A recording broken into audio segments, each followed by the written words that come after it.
చిన్న ప్రార్థన చేసుకుందామండి.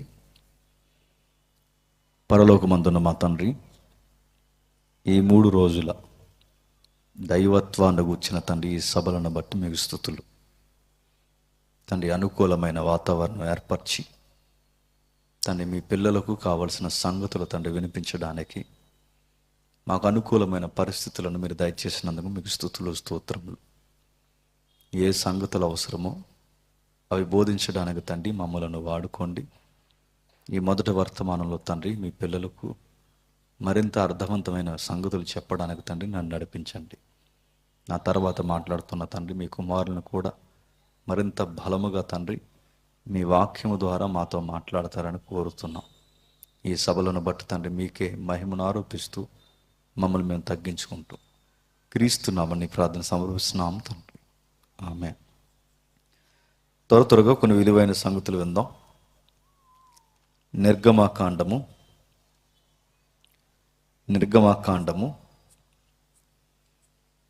12వ అధ్యాయం.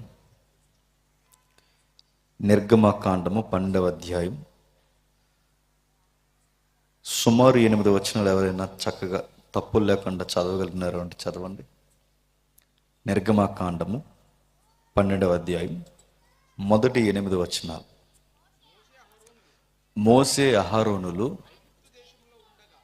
ఐగుప్తి దేశంలో ఉండగా యెహోవా వారితో ఇలాగూ సెలవిచ్చెను, నెలలలో ఈ నెల మీకు మొదటిది, ఇది మీ సంవత్సరమునకు మొదటి నెల. మీరు ఇశ్రాయేలీల సర్వ సమాజముతో ఈ నెల దశమి నాడు వారు తమ తమ కుటుంబముల లెక్క చొప్పున ఒక్కొక్కడు గొర్రె పిల్లనైనను మేక పిల్లనైనను, అనగా ప్రతి ఇంటికి ఒక గొర్రె పిల్లనైనను మేక పిల్లనైనను తీసుకొనవలెను. ఆ పిల్లను తినుటకు ఒక కుటుంబము చాలకపోయిన ఎడల వాడును వాని పొరుగువాడును తమ లెక్క చొప్పున దాన్ని తీసుకొనవలెను. ఆ గొర్రె పిల్లను భుజించుటకు ప్రతి వాని భోజనము పరిమితిని బట్టి వారిని లెక్కింపవలెను. నిర్దోషమైన ఏడాది మగపిల్లను తీసుకొనవలెను. గొర్రెల్లో నుండైనను మేకలలో నుండైనను దానిని తీసుకునవచ్చును. ఈ నెల 14వ దినము వరకు మీరు దాన్ని ఉంచుకొనవలెను. తరువాత ఇశ్రాయేలు సమాజపు వారందరూ తమ తమ కూటములలో సాయంకాలమందు దాన్ని చంపి దాని రక్తము కొంచెము తీసి తాము దాన్ని తిని ఎండ్ల ద్వారబంధపు 2 నిలువు కమ్ముల మీదను పై కమ్మి మీదను చల్లి ఆ రాత్రియే వారు అగ్ని చేత కాల్చబడిన ఆ మాంసమును పొంగని రొట్టెలను తినవలను. చేదు కూరలతో దాన్ని తినవలను. ఆగుదాం. అందరి దగ్గర బైబిల్ ఉందిగా. ఎవరి దగ్గర బైబిల్ లేకపోయినా పక్కవారు బైబిల్ చూస్తూ వినండి. బైబిల్ లేకుండా సభలకు రాకూడదు. బైబిల్ లేకుండా చర్చెస్కి రాకూడదు.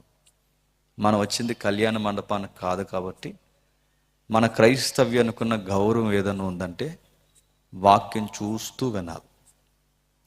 నిజాయితీగా ఒప్పుకుందాం. చదివిన వాక్యం మనకేమన్నా అర్థమైందా? మన బంధం మనకేం అర్థం అవ్వలేదు, కానీ చదివాం.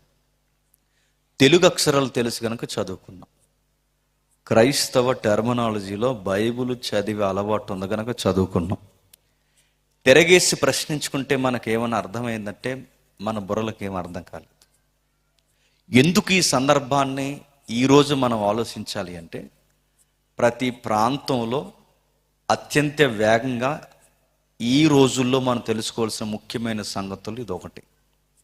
నేను చాలా ఏరియాల్లో చెప్పిన ఈ యొక్క వర్తమానమే మీకు కూడా నేను చెప్తున్నాను. రాయబడిన ఈ సంగతులు ఏవైతే ఉన్నావో వీటిని గురించి ఆలోచించడం మనకు అవసరం అంటే చాలా అవసరం. ఎందుకంటే జరుగుతున్న పరిస్థితులు మనం జాగ్రత్తగా చూస్తున్నప్పుడు ఈ ప్రపంచం ఎక్కడికో దేన్నో ఎదుర్కోవడానికి వెళుతున్నట్టు మనకు కనబడుతుంది. సమాజంలో సమాధానం లేదు, సమాజంలో ప్రేమలు లేవు, సమాజంలో ఒకరి పట్ల ఒకరికి గౌరవం లేదు. తల్లిదండ్రులు అంటే పిల్లలకి లెక్క లేదు, పిల్లల పట్ల తల్లిదండ్రులకి బాధ్యత లేదు. ఒకటి రెండు కాదు, రాజకీయం కానీ, యాజకీయం కానీ, చదువులు కానీ, ఉద్యోగాలు కానీ, ప్రభుత్వాలు కానీ ఒక్కటి సరిగ్గా ఉందంటే ఏ సెక్టార్ మనం చూసినా అన్నిటిలోనూ ఏదో ప్రమాదకరమైన విషయాలు, మనుషుల చేత మనుషులే దగా చేయబడుతున్న రోజులు ఇవి. ఇవన్నీ చూస్తున్నప్పుడు ఈ సొసైటీ ఎక్కడికి బయలుదేరుతుందంటే దానికి సూత్రం, కారణం ఒక్కటే: ఏదో ప్రమాదాన్ని ఎదుర్కోబోతుంది. ఈ సమాజాన్ని గైడ్ చేసే చట్టాలు లేవు, ఈ సమాజాన్ని ఒక భయపెట్టి ఒక వ్యవస్థలు లేవు. ఎందుకంటే భయపెడతామని చెప్పిన వ్యవస్థల్లో కూడా లసుగులు ఉన్నాయి. ఇలాంటి పరిస్థితుల్లో ఈ సమాజాన్ని చూస్తున్నప్పుడు మీరు జాగ్రత్తగా వినండి. మేధావి వర్గం కానీ, సామాజిక స్పృహ కలిగిన వారు కానీ అందరూ ఆలోచిస్తున్నప్పుడు ఏదో ప్రమాదం ఈ ప్రపంచానికి పొంచుందన్న గుబులు స్టార్ట్ అయింది. అలాంటి ప్రమాదం ఇదిగో ఏదో జరగబోతుందని భయపడుతున్న తరుణంలో ఇటీవల కాలంలో ఒక సైంటిస్ట్ రాసుకున్న ఉత్తరం వెలుగులోకి వచ్చింది. ఆయన రాసుకున్న ఉత్తరం ఏదైతే ఉందో ఆ ఉత్తరాన్ని చూసి మరీ భయపడ్డారు ఈ మేధావి వర్గం. ఏం రాసుకున్నాడంటే ఆయన కొన్ని ముఖ్యమైన సంగతులు రాసుకున్నాడు. ఈ ప్రపంచం ఎలా అంతమైపోద్దో లెక్కలేయడం స్టార్ట్ చేశాడు. ఆ లెక్కలేయడం స్టార్ట్ చేసిన వాడు సాదా సీదా సైంటిస్ట్ కాదు ఆయన. ఆ లెక్కలేయడం ప్రారంభించిన శాస్త్రవేత్త ఎవరంటే సర్ ఐజాక్ న్యూటన్ గారు. ఆయన చెప్పిన సిద్ధాంతాలు చిన్నవా? ఈరోజు వాహనాలు వేసుకుని రోడ్డు మీద తిరుగుతున్నామంటే చర్యకి ప్రతిచర్య అనే సిద్ధాంతం చెప్పింది ఆయనే.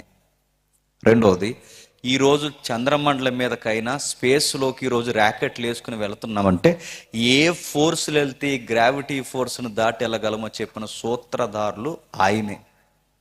ఒకటి రెండు కాదు, ఆయన చెప్పింది థియరీగా చెప్పలేదు, ఆయన చెప్పింది యూనివర్స్కి ఒక లా ఉంది అని చెప్పాడు. అంటే ఒక నియమం పనిచేస్తుంది. చెప్పునోడు చిన్నోడు కాదు. ఆయన చెప్పిన సూత్రాల మీద ఈరోజు ర్యాకెట్లు వేసి తిరుగుతున్నాం, ఆయన చెప్పిన సూత్రాల మీద ఈరోజు వాహనాలు వేసి తిరుగుతున్నాం, ఆయన చెప్పిన సూత్రాల మీద ఎన్నో చర్యలు మనం చేపట్టాం. అలాంటి గొప్ప మేధావి సైంటిస్టు ప్రత్యేకించి తనకి ఒక లెటర్ రాసుకుని దాచిపెట్టుకుంటే, ఈ పదం మనం వాడకూడదు కానీ అర్థం అవడానికి ఈ పదం నేను వాడుతున్నాను. ఈ ప్రపంచం కర్మకాలి ఆ ఉత్తరం దొరికింది. ఏమైంది? ఆ ఉత్తరం దొరికితే ఏమైందేంటి? ఈ ప్రపంచం ముగిసిపోతున్న తేదీలు రాసుకున్నాడు ఆయన. ఆయన చెప్పినట్టు జరుగుద్దా లేదా ఆర్గ్యుమెంట్ తర్వాత పక్కన పడేయండి, కానీ ఆ ఉత్తరాన్ని మనం నమ్ముతామా లేదా అన్నది ముఖ్యంగా మనకు తెలుసు. అది మనం నమ్మం. కానీ ఈ మేధావి వర్గం మాత్రం ఆ ఉత్తరాన్ని బాగా నమ్ముతుంది. ఏమని రాసుకున్నాడు ఆ ఉత్తరంలో అంటే, ఆయనకి ముఖ్యంగా కొన్ని అధ్యాయాలు ఇష్టమంట. అందులో దానియేలు గ్రంథం, ముఖ్యంగా ప్రకటన గ్రంథం, ముఖ్యంగా పోలికగా డీకోడ్ చేసే ఇదిగో ఈ నిర్గమాకాండం 12వ అధ్యాయంలో ఉన్న సన్నివేశాలు కూడా ఆయనకి చాలా ఇష్టమంట. ఇదంతా పేపర్లో పడింది, ఎంతమంది చదివారో. ఒకవేళ డౌట్ ఉంటే బ్రేక్ తర్వాత నన్ను అడగండి, మీకు ఫార్వర్డ్ చేస్తా.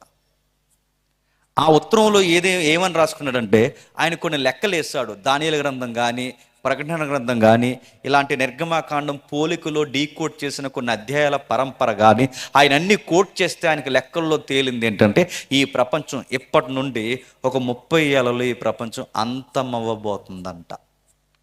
సరిగ్గా 30 సంవత్సరాలకి ఈ ప్రపంచం అంతమవ్వబోతుందంటే, అవును అంతమవ్వబోతుందని ఆ మేధావి చెప్పింది ఖచ్చితంగా జరుగుద్దని వాళ్ళు నమ్ముతున్నారు. వాళ్ళు ఎప్పుడైతే వాళ్ళు బలంగా నమ్ముతున్నారు, ఎలా అంతమవుద్ది అది క్లియర్గా చెప్పలేదు ఆయన. ఎలా అంతమవబోతుంది ఆ ఉత్తరంలో అంత పూర్తి వివరణ లేవు, కాకపోతే సంఖ్యను మాత్రం రాసించాడు. సరిగ్గా 30 ఏళ్ళు అంటే 10 3 తఫాలుగా 3 పదులు గడిస్తే 30 ఏళ్ళ తర్వాత ఈ ప్రపంచం అంతమవబోతుందని ఆయన రాసినప్పుడు ప్రపంచం భయపడింది. ఎలా అంతమవబోతుంది అన్నప్పుడు ఈ మేధావులందరూ కలిసి దాన్ని స్టడీ చేస్తే దీనికి కారణాలు ఏమన్నా ఉన్నాయంటే కారణాలు ఎతికారు. అందులో ఒక్కొక్కడు ఒక్కొక్క కారణం చెప్పాడు. వాళ్ళ థియరీలో ఒక్కొక్క కారణం చెప్పారు. ఏ కారణం చెప్పారంటే, న్యూటన్ గారు ఎలాగూ అంతమైపోద్దని చెప్పాడు గనక, ఎలా అంతమైపోద్దంటే ఒకడు అన్నాడు, అందులో కొంత మేధా వరకు మరి ఎవడ పుట్టించాడో తెలియదు కానీ అందులో పుట్టించిన వారు ఏమన్నారంటే, త్వరలోని ఈ ప్రపంచం అంతమైపోద్ది. ఆ ప్రపంచం ఎలా అంతమైపోద్దంటే ఈ సముద్రం నుంచి పెద్ద పాము వస్తుందంట. అది పాము అంటే బాగోదని దీనికి ఒక సైన్స్ నేమ్ పెట్టారు. దాని పేరు లివియథాన్ అన్న. అది త్వరలోనే వస్తుందంట. ఆ వచ్చింది ఏం చేస్తుందట, అది సముద్రంలోంచి ఇలా పైకి లెగుస్తుందట. ఆ పైకి లేచినప్పుడు సముద్రం మట్టం పెరుగుద్దట, ఆ నీరు ఆరిన నేల మీదకి వస్తుందట. అందుకు ప్రపంచం అంట అతలాకుతలం అయిపోయి మాయమైపోద్దంట. మీకు ఎవడ చెప్పాడంటే ఇలా పాము చెప్పింది, ఇలా పాము. నేను అడుగుతున్నాను, ఎలా రా దీన్ని లెక్కలేస్తానంటే, ఇదిగో న్యూటన్ లెటర్ ప్రకారం, చూస్తున్న పరిణామం ప్రకారం, ఎక్కడో పసిఫిక్ సముద్రంలో ఏదో జరుగుతున్న వైనము, ఇదంతా చూస్తుంటే ఏదో రాబోతుందని ఆ బయట ఉన్నవారు అరకొరగా వాళ్ళు మాట్లాడితే, మన వాళ్ళు కూడా ఆ వీడియోస్కి రివ్యూలు ఇస్తున్నట్టుగా మన వాళ్ళు ఏం చేశారంటే, ఇదిగో లివ్యతాను కొరకు యోబు గ్రంథంలో చెప్పారని 41వ అధ్యాయం దానికి తగిలించారు. ఒక్కొక్కరులా మాట్లాడి అది కాదు ఇది కాదు అని మాట్లాడుతున్నారు. మరికొంతమంది ఏమన్నారంటే, పాము కాదు ఏం కాదు, పొర కనబడింది అన్నారు. పొర అంటే ఏంటి? ఓజోన్ పొర అంటే ఏంటని అడగండి. ఓజోన్ పొర అంటే మీకు అర్థం అవడానికి మన దగ్గర ఒక మాస్ ఎగ్జాంపుల్ ఉంది, చెప్తాను వినండి. అమ్మ గర్భంలో అండం పిండం అవ్వాలంటే లోపల ఒక సంచి ఉంటుంది. మన భాషలో ఏమంటారు చెప్పండి? గర్భసంచి. ఆ గర్భసంచిలోనే, బాగా వినాల, ఆ గర్భసంచిలోనే అండం పిండమయ్యి బిడ్డగా మారుతుంది. ఈ 9 నెలల్లో బిడ్డ ఎదగాలి అంటే ఒక సంచి కావాలి, బెలూన్ కావాలి. ఆ సంచినే మనం గర్భసంచి అంటే, ఆ సంచి కన్నం పడింది అనుకోండి, తల్లికి ప్రమాదమే, బిడ్డకి ప్రమాదమే. ఇది మీకు అర్థమైతే, ఈ భూమండలాన్ని కూడా పెద్ద సంచి ఉందట. దాని సైన్స్లో ఏమంటారంటే ఓజోను పొర. ఈ సంచి లోపల ఉన్నాం మనం. దానికి కుదురుండక కన్నం పెట్టాం. ఏం చేస్తాం? ఫ్యాక్టరీలు కట్టి అవి కట్టి కలుషితమైన వాయువులన్నీ వదిలితే దానికి కన్నం పడింది. ఆ కన్నం సైజు పెరిగింది. పెరిగితే ఏమవుద్దంటే మళ్ళీ ఎలా చెప్తారు, ఏమని చెప్తారంటే, సూర్యకిరణాలు డైరెక్ట్గా వస్తే మనుషులకు వ్యాధులు వచ్చేస్తాయట. ఆ తర్వాత ఏం జరుగుద్దట, మంచు పర్వతాలు కరిగిపోతాయట. కరిగిపోతే ఏమవుద్దట, సముద్ర మట్టం పెరుగుద్దట. సముద్ర మట్టం పెరిగితే ఏమవుద్దట, ఇదిగో నీటి అంటే సముద్ర మట్టానికి ఎత్తైన స్థలాలు ఉన్న మీ కర్నూలు, హైదరాబాద్ పట్టణాలు లాంటి పట్టణాలు కూడా మునిగిపోయి ప్రపంచం అంతమైపోద్దట. మీకు ఎవరు చెప్పారు అంటే పొర చెప్పింది వీళ్ళకి. ఒకడేమో పాము అంటారు, ఇంకొకరేమో పొర అంటారు. ఇంకొకరు ఏమన్నారంటే పొర కాదు పాము కాదు, స్పేస్ నుంచి పెద్ద రాయి వస్తుంది అన్నారు. ఆ రాయి ఏంటంటే, మళ్ళీ రాయి అంటే బాగోదని దానికి ఒక పేరు ఇట్టారు. దాని పేరు సైన్స్లో ఆస్ట్రాయిడ్. అది వస్తుందంట, అది వచ్చి గుద్దేస్తుందట. ఆ గుద్దేసినప్పుడు భూమి అటు ఇటు ఊగిపోయి భూమి నాశనం అయిపోతుందట.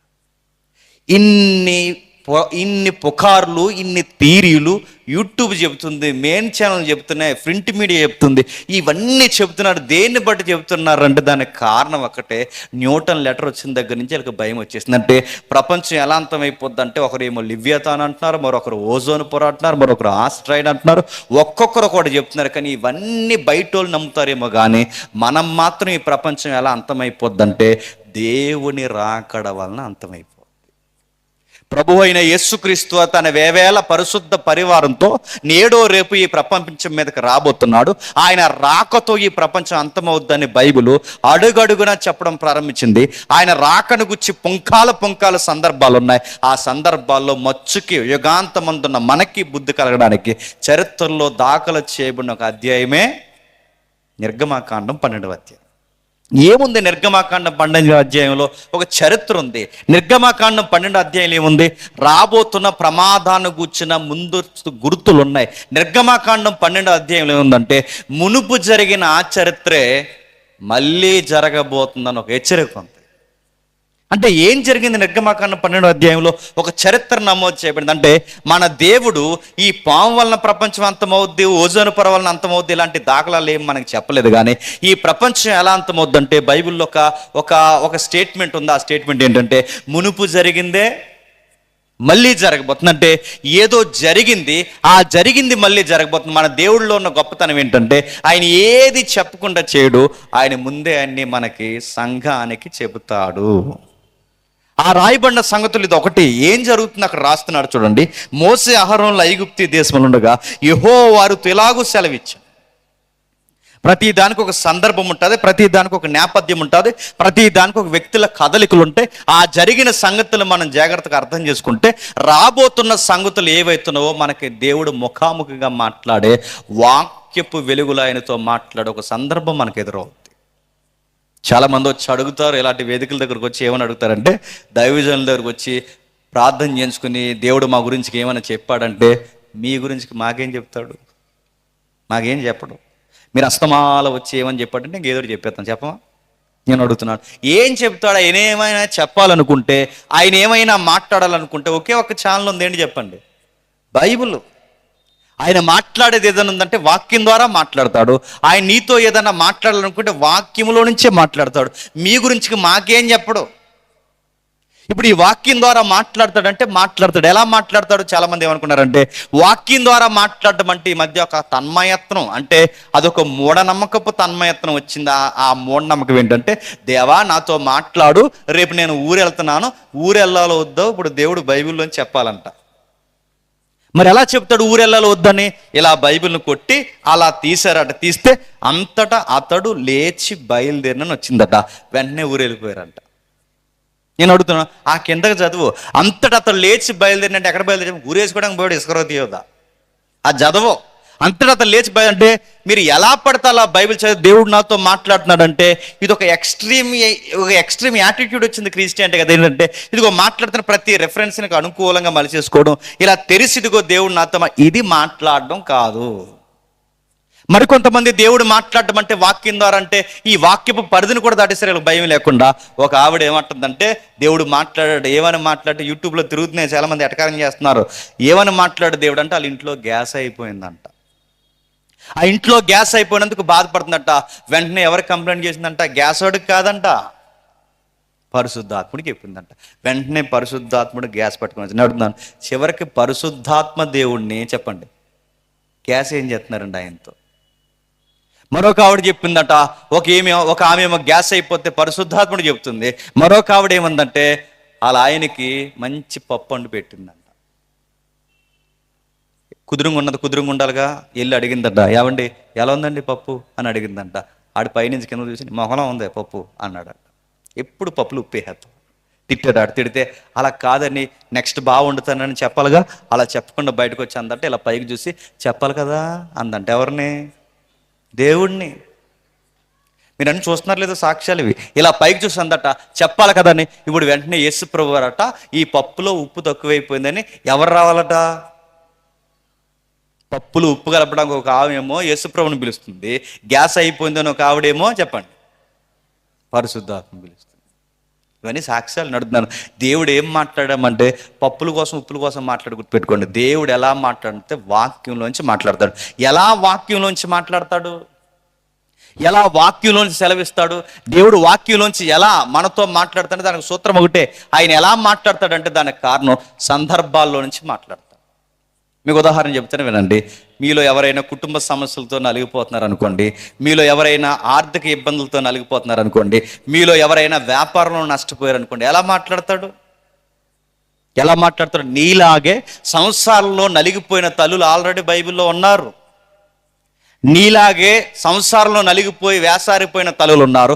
ఆ సందర్భాన్ని నువ్వు చదివితే ఆ రోజు ఆ దేవుడు వారిని ఆదరించిన దేవుడు ఈ రోజు నువ్వు ఆ సందర్భాన్ని చదివితే ఆ సందర్భంలో ఒక ధైర్యం ఇస్తాడు. ఏమని?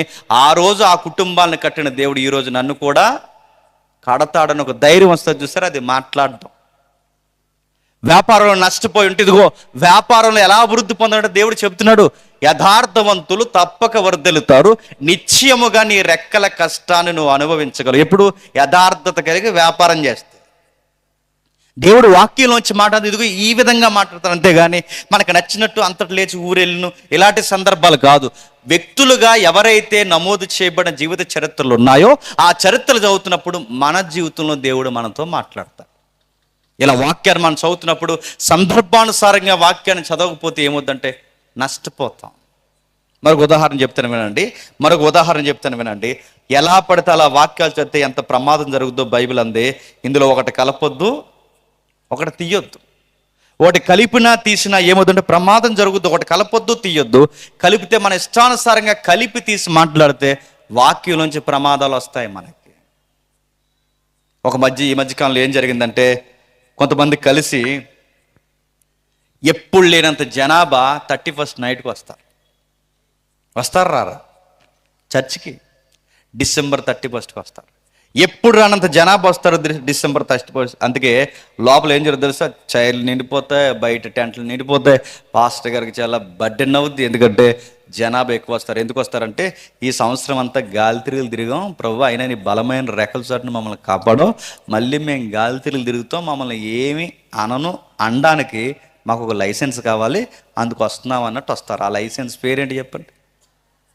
నేను వాగ్దానం కార్డులకు వ్యతిరేకం కాదు, మేము వాగ్దానం కార్డులు వ్యతిరేకించి చెప్పట్లేదు, కానీ వాగ్దానం కార్డు కూడా ఒక సందర్భం ఉంటుంది.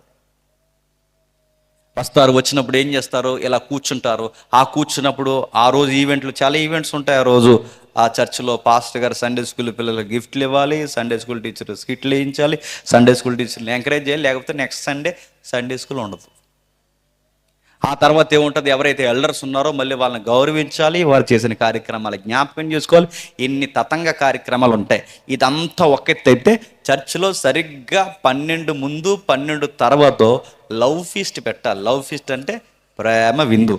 అది ప్రేమ విందు అని అనాలంటే ఆ ప్రేమ విందులో కక్క ముక్క డొక్క ఉండాలి, లేదా మళ్ళీ అది ప్రేమ విందులో ఉండదు, సాంబార్తో తింటే.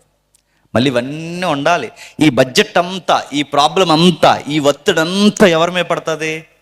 స్థానిక పాస్టర్ గారి మీద పడుతుంది. ఇవన్నీ ఒక ఎత్తు అయితే, వచ్చిన ప్రతి ఒక్కరితో దేవుడు ఆదరిస్తున్నాడు, దేవుడు మీతో మాట్లాడుతున్నాడు అనడానికి ఏం చేయాలంటే, అందరికి ఒక వాగ్దానం కట్టించి పంపించాలి.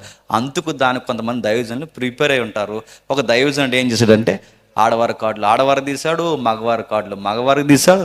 ఈ ఆడవారి కార్డులు మగవారి కార్డులు వేరువేరుగా తీసినప్పుడు, ఈ పాస్టర్ గారే, నేను మార్కెట్కి వెళ్ళి వస్తున్నాను, మళ్ళీ వచ్చిన తర్వాత నేను అడుగుతాను, సాయంత్రం నాకు ఈ కార్డ్స్ అన్ని అప్పగించరా, ఎవరి కార్డులు వాళ్ళకి పంచాలని ఒక కుర్రోడికి అప్పగించి, కంగారోడి. ఈ కంగారు వీడు ఏం చేశాడంటే కలిపేశాడు. వీడు ఏం చేస్తాడు, ఈ కంగారులో చర్చిలో అప్పుడప్పుడు కంగారుగా తిరిగే కురగోళ్ళు ఉంటారు చూసారా, వీళ్ళ కంగారు ఎంత కంగారు అంటే, ఇలా బరకాలు బాగేస్తారు, టెంట్లు బాగేస్తారు, ఇలాంటివన్నీ బాగా పెడతారు, కుర్చీలు బాగేస్తారు, స్టేజ్ మీద డెకరేషన్ అంతా బాగా చేస్తారు.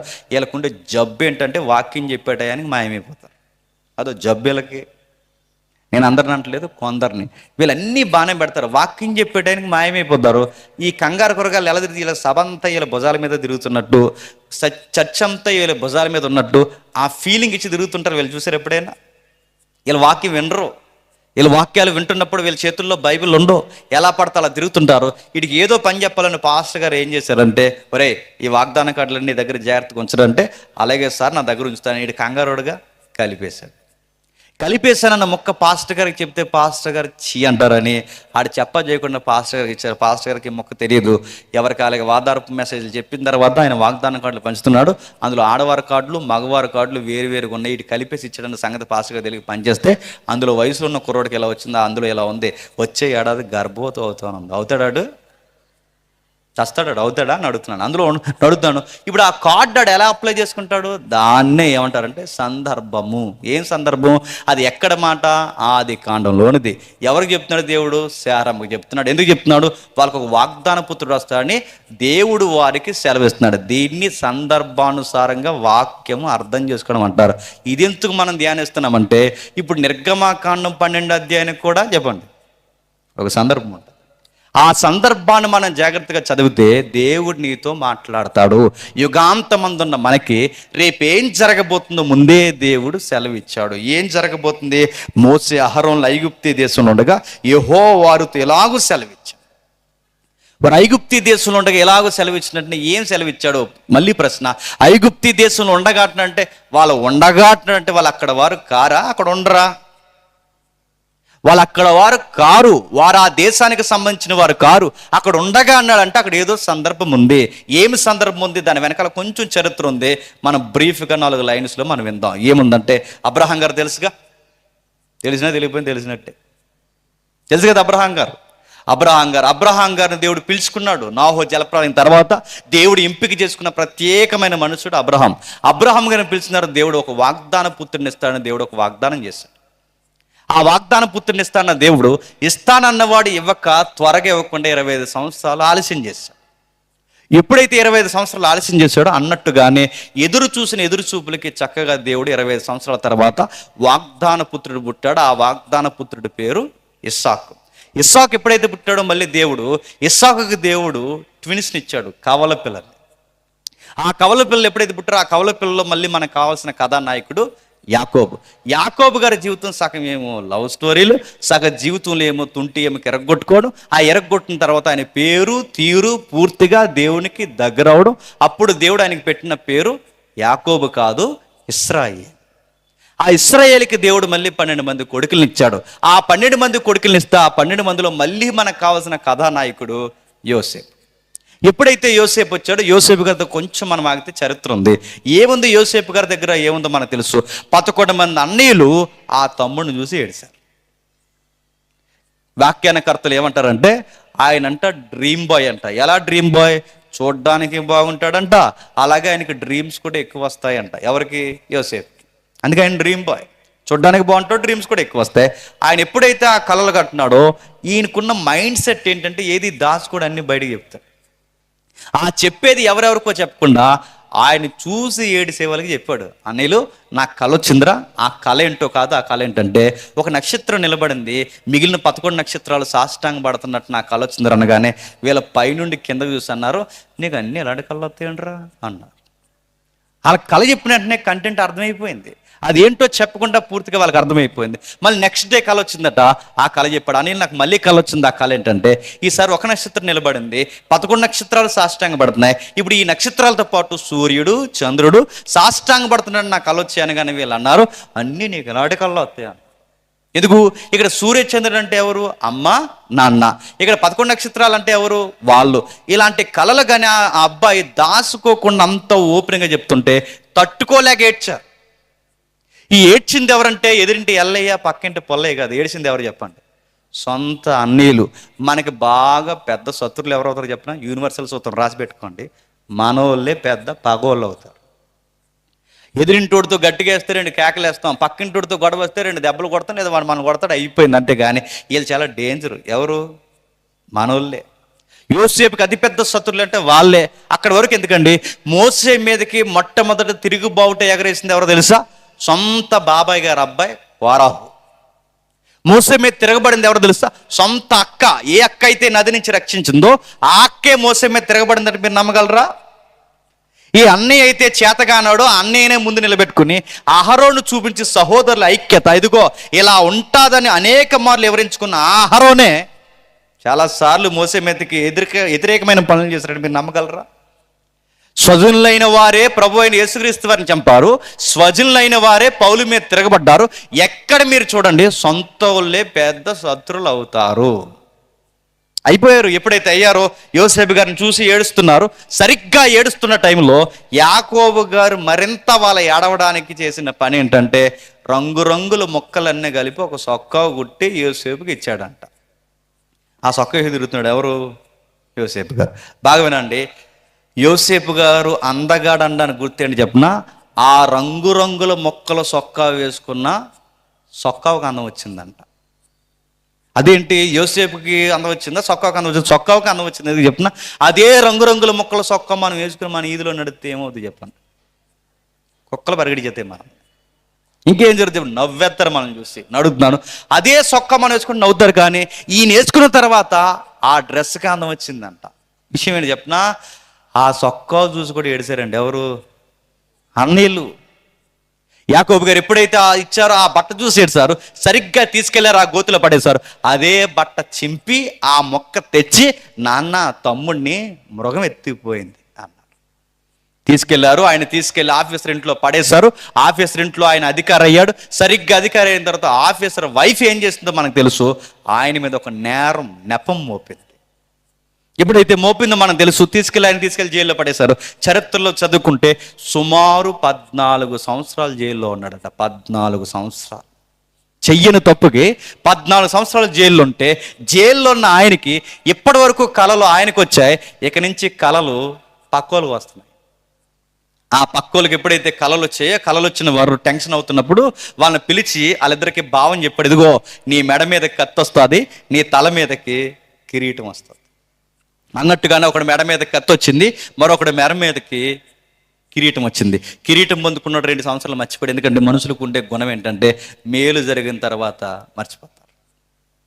మర్చిపోయిన వాడు సరిగ్గా రాజుగారు ఎప్పుడైతే కలగన్నారో, రాజు కలగన్నప్పుడు రాజు టెన్షన్ అవుతున్నాడు. అయ్యా నాకేం అర్థం కావట్లేదని ఉక్కిరి బిక్కిరి అవుతున్నప్పుడు రాజుగారికి ఒక సలహా ఇచ్చాడు. వీడు గవర్నమెంట్ ఎంప్లాయీగా జాయిన్ అయ్యా, నాకు లైఫ్ ఎక్స్పీరియన్స్ ఉంది, నేను ప్రాక్టికల్గా చెబుతున్నాను, నాకు ఇలాగే కలొచ్చి నేను టెన్షన్ అవుతున్నప్పుడు జైల్లో ఒక ప్రిజనర్ నాకు భవిష్యత్తు ఏం జరగబోతుందో చెప్పాడు. ఆ ఖైదీని మీరు పిలిపిస్తే ఖచ్చితంగా మీకు కూడా చెప్తారంటే వెంటనే పిలిపించారు, రాజు దర్బార్లో నిలబెట్టారు. నిలబెట్టిన తర్వాత మాట్లాడు, ఆ ప్రిజనర్ ఇలా మాట్లాడు, ఆ వ్యక్తి ఆ ఖైదీ ఇలా అన్నాడు. ఏమన్నాడంటే, ఇదిగో మీకు విషయం చెప్పాలి రాజా, మీకు బలిసిన 7 ఆవులు, బక్కజిక్కిన 7 ఆవులు మీ కళ్ళలోకి వచ్చాయి, అవునా? 7 బలిసిన ఎన్నులు, 7 బక్కజిక్కిన ఆవులు, మీకు 7 బక్కజిక్కిన ఎన్నులు మీ కళ్ళలోకి వచ్చాయి, అవును. 7 7 7 4 ఏళ్ళు ఇందులో కామన్గా మనకు కనబడుతున్నది. బలిసిన ఆవులు, బలిసిన ఎన్నులు, బక్కజిక్కిన ఆవులు, బక్కజిక్కిన ఎన్నులు. ఇవి 7 7 దేనికి సంకేతం అంటే, రాజా మీకు చెబుతున్నాను, 7 సంవత్సరాలు ఈ సమృద్ధి పంట పండబోతుంది, ప్రపంచానికి 7 సంవత్సరాలు కరువు రాబోతుంది. ఈ కరువు వస్తుందన్న సంగతి కలగనని మీకు తెలుసు, భావం చెప్తున్నా నాకు తెలుసు. 3వ దేశం వాడు ఎవడికి ఇది కరువు వస్తుందన్న సంగతి చెప్పండి తెలియదు. మనం సరిగ్గా ఈ సంగతిని మనం దృష్టి కేంద్రీకరించి ఈ 7 సంవత్సరాల ధాన్యాన్ని మనం గుడాంస్ కట్టి వాటిని నిల్వ చేయగలిగితే, సరిగ్గా ప్రపంచానికి కరువు వచ్చిందన్న టైంలో ఒక ప్రకటన, ఒక అడ్వర్టైజ్మెంట్ ఇద్దాం మనం, ఐగుప్తిలో ఆహారం దొరుకుతుంది, ఈ వార్త కరువు దేశాలకు పాగుతాయి, వాళ్ళ వస్తువులు తెస్తారు, మన దగ్గర ధాన్యం కొంటారు, ప్రపంచానికి 7 సంవత్సరాల కరువు, అదే 7 సంవత్సరాల ఐగుప్తి టర్న్ ఓవర్ మారిపోతుంది. ప్రపంచానికి కరువు వస్తుందన్న సంగతి 3వ దేశానికి తెలియదు కనుక మీరు జాగ్రత్తగా మీరు మెయింటైన్ చేయగలిగితే ప్రపంచానికి 7 సంవత్సరాల కరువు వస్తుంది.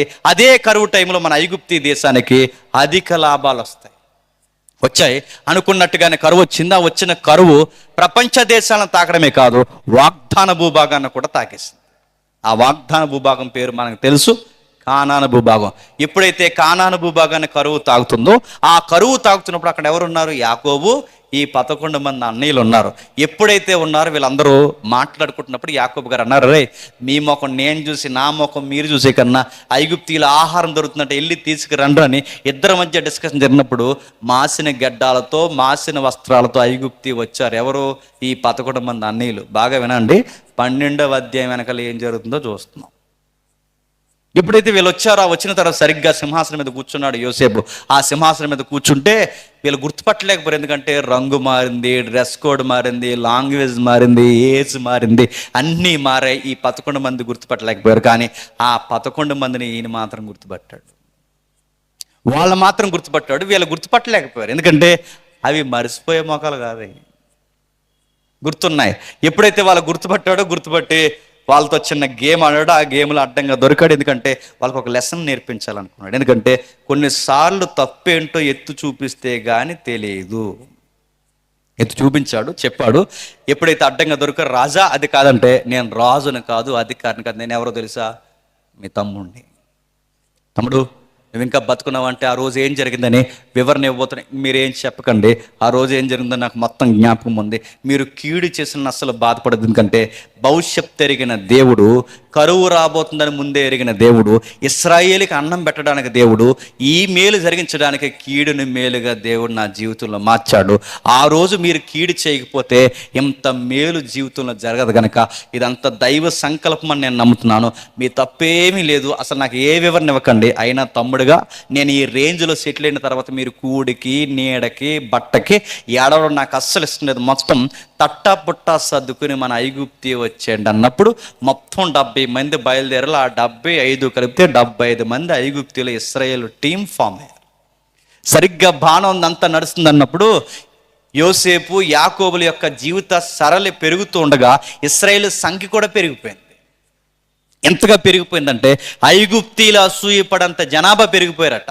ఐగుప్తి ఆశ్చర్యపడంత జనాభా ఎప్పుడైతే పెరిగారో ఐగుప్తీలు టెన్షన్ అయిపోయారు. అరే మనకన్నా బానిసలు ఎక్కువైపోతున్నారు, మన సంఖ్య తగ్గిపోతుంది, వీళ్ళు ఎలాగ వదిలేస్తే రేపు పొద్దున వీళ్ళు ఏమైపోతారంటే ఐగుప్తి వీళ్ళ వశమైపోద్ది, మనం మాత్రం వీళ్ళకి బానిసలం అయిపోతాం.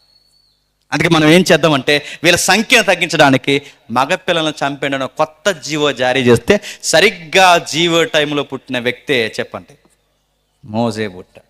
ఎప్పుడైతే మోసే గారు పుట్టాడో, ఆ పుట్టిన తర్వాత మోసే గారు పెరిగారు. ఆ పెరిగిన ఆయన ఏమిటో తెలుసు, సకల శాస్త్రాల ఐగుప్తీల విద్యను నేర్చి రాజు దర్బార్లో బాగా పెరుగుతున్న టయానికి ఒక అడ్డగోలు కేసులో ఇరుక్కున్నాడు. ఎవరి కోసమైతే ఆ స్టాండింగ్ తీసుకున్నాడో, ఎవరి కోసమైతే ఫైట్ చేశారో ఆ ఇశ్రాయేలు ఏమన్నారంటే, నువ్వు ఒక నాయకుడివి, మాకు చెప్పొచ్చో, మాకు నీతులు చెబుతావా, నీ మీద మర్డర్ కేసు ఉందన్న సంగతి మాకు తెలుసు అని.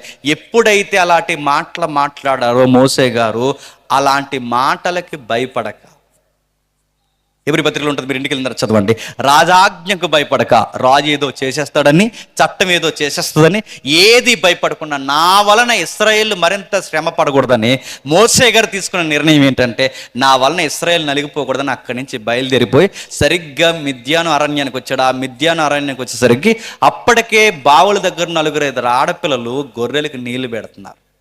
మర్చిపోవద్దు, 12వ అధ్యాయం ఏడో చూస్తున్నాం. ఎప్పుడైతే ఆ గొర్రెలకు నీళ్ళు పెడుతున్నారో, ఆ గొర్రెలకు నీళ్ళు పెడుతున్న టైంలో అప్పటికేనట ఆడపిల్లల్ని ఏడిపించే బ్యాచ్ ఉన్నారంట. అంటే యూటీజింగ్ ఇప్పుడు పుట్టలేదు, చెప్పండి, 3000 సంవత్సరాల క్రితం నుంచే ఉందంట. ఎప్పుడైతే వాళ్ళు ఏడిపిస్తున్నారో, సరిగ్గా మన హీరో మోసే సీన్లోకి వచ్చాడు, ఫటాఫట్ 2 ఇచ్చాడు, వాళ్ళని పరారైపోయారు. సరిగ్గా ఎప్పుడైతే వాళ్ళకి హెల్ప్ చేశాడో, అందులో ఉన్న ఆడవారు కలిసి ఏం చేశారంటే ఆయన లంచ్కి తీసుకెళ్లారు. సరిగ్గా ముద్ద దిగే లోపు ఒక బంధం అడిగేశారు, మా అమ్మాయిని చేసుకుంటారని. ఆయనకి ఐగుప్తు వెళ్ళే అవకాశం లేదు, ఐగుప్తు వెళ్ళాలనే మనసు లేదు. మన భాషలో మాట్లాడుకుంటే ఆధార్ కార్డు అడ్రస్ కూడా మారిపోయి ఇంకెళ్ళే అవకాశం లేదు. అప్పుడు మోసే గారు తీసుకున్న నిర్ణయం, అమ్మాయి చూడడానికి బాగుంది, పని తెలిసిన పిల్ల, నాన్నగారికి అందొస్తుంది, అంతా బాగుంది కనుక అమ్మాయికి ఓకే చెప్పారు. టక్కమని పెళ్ళి అయింది. ఆ టక్కమని పెళ్ళి అయింది, టక్క 2 కంగ్రాచులేషన్ చెప్పారంటే 2 పిల్లలు పుట్టేశారు. ఆ 2 పిల్లలు ఎప్పుడైతే పుట్టారో చక్కటి ఉద్యోగం ఉంది, చక్కటి భార్య ఉంది, అందమైన ఇల్లు ఉంది, అర్థం చేసుకునే మామ ఉన్నాడు, టయానికి ఇంటికి వచ్చేసి సొంత కంపెనీ ఉంది. అంతా బాగుంది, బాగా నడుస్తుందన్న సమయానికి, సరిగ్గా బాగా నడుస్తుందన్న సమయానికి సొంత కంపెనీని మెయింటైన్ చేస్తున్నారంటే, ఆ రోజుల్లో అది కంపెనీ అంటే గొర్రెల కంపెనీ. అది ఒక విధంగా చెప్పాలంటే మామయ్య గారి కంపెనీ. ఈ కుర్రోడు ఎలా ఉంటాడంటే, మగపిల్లలు అంటే ఎలా ఉండాలో అలా ఉంటాడు. ఎందుకంటే ఈయన కూర్చుని తినే రకం కాదు. కొంతమంది మగాళ్ళకి పని పాట ఏమన్నదంటే, ఆడవాళ్ళు కష్టపడుతుంటే మగవాళ్ళు ఇంటి దగ్గర ఉంటారు. ఇదేం బుద్ధో అర్థం అవుతుంది. కొంతమంది మా సైడ్, మీ సైడ్ ఎలా ఉందో నాకు తెలియదు కానీ, వీళ్ళని కొవైడ్ పంపించి వీడి లింగి కట్టుకుని బుల్లెట్ వేసి తిరుగుతుంటాడు. నేను అడుగుతున్నాను, ఆడవాళ్ళు కష్టపడితే మగవాళ్ళు తినడం ఏంటండి? నేను అడుగుతున్నాను. మగ లక్షణం, మ్యాన్హుడ్ అంటే చెప్పిన మగాడు కష్టపడాలి. మగ లక్షణాల్లో ఒక లక్షణం అది, మగాడు కష్టపడాలి. ఆడోళ్ళు బయటికి వెళ్ళి కష్టపడడం ఏంటి? మగాడు కష్టపడాలి. కొంతమంది చేతగాని అల్లుళ్ళు ఏం చేస్తారో తెలుసా? ఇదిగో ఇలా అంటారు, ఏమంటారంటే, వెళ్ళి మీ నాన్న ఒక 1,00,000 తెమ్మా, వెళ్ళి మీ నాన్న ఒక 10,000 ఇమ్మనంటే, నువ్వు అడిగినప్పుడు 1,00,000-10,000 ఇవ్వడానికి మీ మాంగారు అని బిలిగేట్స్ అనుకుంటున్నావా? అంత డబ్బు ఉంటే నీకెందుకు చేస్తారు? మోసే ఎలాంటి అంటే తిని కూర్చునే అల్లుడు కాదు, తిని కూర్చునే రకం కాదు. మోసే ఎలాంటి వాడంటే, ఇదిగో మామకి, ఇంటి వారికి, తనకి ఉపయోగపడి పని చేస్తాడు. బయటకు వెళ్ళాడు. ఆ గొర్రెల్ని ఇప్పటివరకు ఆడపిల్లలు మేపితే ఇప్పటి నుంచి ఎవరు మేపుతున్నారు చెప్పండి? మోసే మేపుతున్నాడు. సరిగ్గా గొర్రెలు మేపుతున్న టైంలో 40 ఏళ్ళు దాటిన తర్వాత దేవుడు వచ్చి అన్నాడట, మోసే నువ్వు ఉండాల్సింది ఎక్కడ కాదు, నువ్వు చెయ్యాల్సింది ఇది కాదు, అసలు నువ్వు ఫ్యామిలీ మ్యాన్గా కాదు, నువ్వు ఉండాల్సింది వారియర్వే, బయటికి రా అన్నాడు. రా, ఐగుప్తి ప్రభుత్వాన్ని వ్యతిరేకించడానికి నువ్వు బయటికి రా మోసే అంటే, మోసే రకరకాల కారణాలు చెప్పాడు. నాకు నత్తి వచ్చింది, సరిగ్గా మాట్లాడలేకపోతున్నాను, ఏవేవో కారణాలు చెప్తాప్పుడు దేవుడు అన్నాడు, నత్తోడినైనా గట్టోడినైనా ఎవరినైనా పుట్టించి వాడుకునేది నేను గనక, రా నువ్వు మొత్తం అన్ని మానేసి రా అంటే, అన్నీ పక్కన పెట్టి తప్పక మనసు ఒప్పక వచ్చి నిలబడితే, ఆ నిలబడిన సందర్భమే చెప్పండి నిర్గమాకాండం 12. ఆ నిలబడిన వాడు ఏం మాట్లాడతాడు? మోసే ఒక మాట చెప్తున్నాను వినండి. ఏం చెప్తున్నాడంటే, మొదటి నెల 10వ తారీఖున గొర్రె పిల్లని తెచ్చుకోవాలి, 14వ తారీఖు సాయంకాలం మందు గొర్రె పిల్లని చంపాలి, కుటుంబాలు కోటాలు పెట్టుకోవాలి, ఆ కోటాలు పెట్టుకున్న గొర్రె పిల్లని చంపాలి, ఆ చంపిన రక్తాన్ని పైకమ్మికి అడ్డుకమ్మికి పుయ్యాలి, ఆ రక్తం వెనకాల మీరు కూర్చొని ఆ గొర్రె పిల్ల మాంసాన్ని తినాలి. ఆ మాంసాన్ని తిన్న తర్వాత యెహోవానైన నేను పస్కా బలిలో మీరు ఏదైతే చేయబోతున్నారో ఆరాధన చేస్తూ ఈ కార్యక్రమాన్ని జరిగించాలి. ఎందుకు ఇదంతా మేము చెయ్యాలి? ఎందుకు 10వ తారీఖున మేము కూడుకోవాలి? ఎందుకు గొర్రె పిల్లని తెచ్చుకోవాలి? ఎందుకు మేము 14వ తారీఖు సాయంకాలం అందే ఎందుకు బలయ్యాలి? ఈ రక్తాన్ని ఎందుకు పోయాలి? రక్త వెనకాల ఎందుకు దాక్కోవాలి?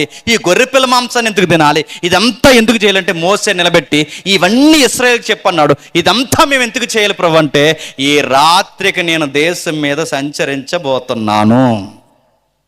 ఎందుకు సంచరిస్తున్నా ప్రభు అంటే, ఆ 12:12 ఏం చెప్తున్నాడు చూడండి ఒకసారి. 12వ అధ్యాయం 12వ వచనంలో, త్వరగా ముగిద్దాం. 12వ అధ్యాయం 12వ వచనంలో, ఆ రాత్రి నేను ఐగుప్తీ దేశమందల సంచరించి ఐగుప్తీ దేశంలోని మనుషుల్లోనే గాని జంతువుల్లోనే కానీ తొలి సంతతి అంతయు హతము చేసి ఐగుప్తి దేవతలందరికీ తీర్పు తీస్తాడు. ఎవరు తీర్పు తీస్తాడట? ఈ రాత్రి నేను ఎందుకు రాబోతున్నా అంటే దేవుడు అన్నాడు, దేవతలకి తీర్పు తీర్చబోతున్నాను. ఇప్పుడు ప్రశ్న, దేవతలు ఉన్నాయా? ఇది పెద్ద ప్రశ్న. దేవుడు అన్నాడు, ఇదే పుస్తకంలో లేదా ఇదే మోసే పరంపరలో పలుమార్లు ఆయన క్లైమ్ చేసుకున్నది మనకు తెలుసు, నేను తప్ప వేరొక దేవుడు లేడు. పైన ఆకాశం అందు కానీ, కింద భూమి మీద కానీ, భూమి కింద నేల యందు కానీ ఏ రూపాన్ని పెట్టొద్దు, నేను తప్ప ఏ దేవుడు లేడన్న ఈ దేవుడే మరలా ఈ దేవుడు ఏమంటున్నాడు తెలుసా? ఈ దేవతలకు తీర్పు తీరుస్తా అంటున్నాడంటే ఇంతకీ ఈ దేవతలు ఉన్నట్టా లేదా ఈయన అన్నట్టే ఏ దేవుడు లేనట్టా? ఆ మాట రైటా, ఈ మాట రైటా? ఈ మాట రైట్ అయితే ఆ మాట తప్పు అవ్వాలి, ఆ మాట రైట్ అయితే ఈ మాట తప్పు అవ్వాలి. ఈ రెండిట్లో అడుగుతున్నాను, ఏదో ఒకటి రైట్ అయితే రెండు మాటలు చెప్పే బైబిల్ని మనం నమ్మొచ్చా? గంటకు ఒక మాట, పూటకు ఒక మాట మాట్లాడుకుని తిరిగే మనిషినే మనం నమ్మం. ఇక్కడ ఒక మాట, అక్కడ ఒక మాట మాట్లాడే బైబిల్ మనం నమ్మగలమా అంటే బైబిల్లో రెండు రకాల మాటలు లేవు. మనం అర్థం చేసుకోవడంలో ఏదో మనకు అవసరత ఉంది. అయినా దేవుడు ఆది కాండంలో ఒకలాగా, నిర్గమకాండంలో ఒకలాగా, ప్రకటన గ్రంథంలో ఒకలా మాట్లాడు. దేవుడికున్న గొప్ప లక్షణం ఏంటో తెలుసా? నిన్న నేడు నిరంతరము. చెప్పండి. ఏకరీతిగా ఆదాము దగ్గర ఎలా ఉన్నాడో మోసే దగ్గర అలా ఉన్నాడు, మోసే దగ్గర ఎలా ఉన్నాడో ప్రకటన గ్రంథం రాస్తున్న యోహాన్ దగ్గర కూడా అలా ఉన్నాడు. ఆయన మారిపోడు. చాలా మంది థియలాజికల్గా ఎర్రర్గా మాట్లాడే ఒక పాయింట్ చెప్తాను, గుర్తుపెట్టుకోండి. దేవుడు పాత నిబంధనలో చాలా కోపంగా ఉన్నాడట, క్రొత్త నిబంధనకు వచ్చేసరికి మారిపోయాడు అంటున్నాను. అప్పుడు అలా ఉండి ఇప్పుడు ఎలా మారిపోవడానికి ఆయన మనిషా? ఆయన ప్రణాళికలు ఆయన నెరవేర్చుకుంటూ వచ్చాడు. పాత నిబంధనలో కోపిష్టి, క్రొత్త నిబంధనలో ప్రేమమయుడంటే నిన్న నేడు నిరంతరంగా ఏకరీతిగా ఉన్నాడన్న ఆ మాట ఆయనకి వర్తిస్తాదా? మారితే మనం మారిపోవాలి తప్ప, చెప్పండి, ఆయన మారడు. ఆయన నిన్న నేడు నిరంతరం ఏకరీతిగా ఉన్నాడంటే ఇప్పుడు అక్కడన్న మాట అంటే పైన ఆకాశం అందు కానీ, కింద భూమి అందు కానీ నేను తప్ప వేరొక దేవుడు లేడన్న ఆ మాట రైటే. ఈ దేవతలకు తీర్పు తీరుస్తానన్న ఈ మాట కూడా రైటే. ఇప్పుడు ఆ మాట ఈ మాట రైట్ అయితే ఎలా రైటు? నేను ముగించే ముందు త్వరగా ముగిస్తాను, కొంచెం మీరు జాగ్రత్తగా వినండి. ఎలా రైట్ అంటే ఐగుప్తిలో దేవతలు ఉన్నాయంట. ఎలా దేవతలు ఉన్నాయి అంటే, దేవతలు ఎలా ఉన్నాయంటే గుర్తుపట్టండి. ఐగుప్తి దేవుళ్ళు అని గూగుల్లో కొట్టండి, ఐగుప్తి దేవుళ్ళు అని యూట్యూబ్ని అడగండి, ఐగుప్తి దేవుళ్ళని ఇప్పుడు వచ్చిన ఏ టెక్నాలజీ వాట్సాప్లో ఒక రింగ్ తిరుగుతుంది, ఎలా అక్కడ టైప్ చేసి అడగండి. ఐగుప్తి దేవుళ్ళు అంటే ఎలా ఉంటారంటే సగమేమో మనిషి, సగమేమో జంతువు. ఈ సగము మనిషి సగం జంతువుతో మిళితమైన పెద్ద ఆకారాన్ని పెట్టి పూజలు చేసి అవి చేసి ఇవి చేసి దేవుడా రా రా అంటే ఆ ఆకారం వెనకాలకి దేవుడు రాలేదంట. మరి దేవతలుగా దేవుళ్ళుగా, బాగా విన్నాడు, దేవతలుగా దేవుళ్ళుగా అంటే దేవతలు కాదు, దేవుళ్ళు కాదు, కానీ దేవతలుగా దేవుళ్ళుగా పూజ కొట్టే ఏవో ఆకారాల్లోకి వచ్చాయి. అంటే లిటరల్గా ఏదో శక్తి వచ్చిందని కాదు, కానీ దాని వెనకాల బినామీగా వీటిని ముందు పెట్టి పనిచేస్తున్నవాడు ఎవడో ఉన్నాడు.